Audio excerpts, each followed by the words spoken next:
Just because you feel it, it doesn't make it true. I am Matthew Bartolo. This is Unfiltered Therapy, and this is where I share thoughts that I gathered from these years of doing therapy with individuals, couples, and groups. Emotions are our responses to what is happening around us. So of course they are valid. Of course it's important to take note of these emotions. And of course it's good that you are aware of them and you talk about them.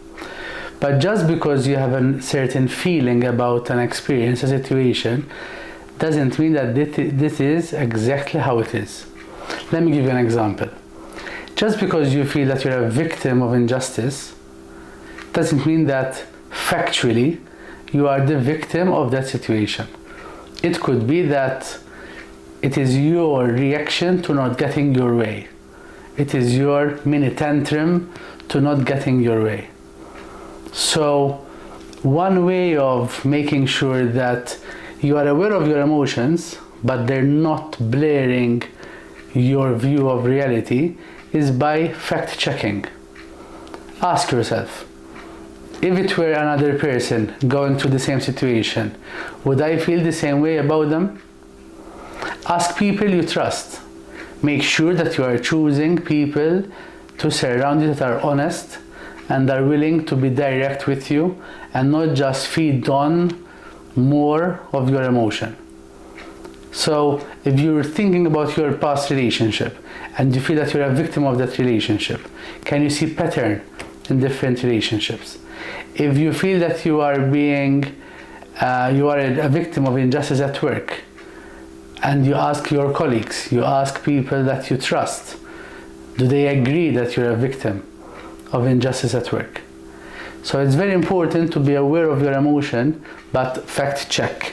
Don't just take your own emotions as a measure of reality. All of us react differently to different situations, and that is because of our history. So we tend to react not just to the situation that is happening in front of us, but also through our eyes and our brain that has been molded this way through our history since we've been around. So what we've been through will affect how we perceive the current situation. Another example is if your partner is going to a staff party and you are adamant, you are sure, you are feeling it, that they're going to cheat on you because they're going to a staff party. That could be true because you know that they've become close to someone and you can see how they're preparing themselves.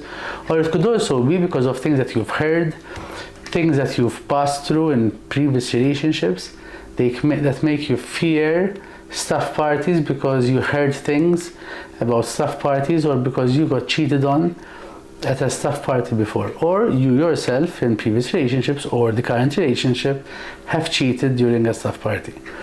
So as you can see, it's very important to be aware of our emotions, but question them, check them, fact check your emotions. What you feel is not necessarily the truth.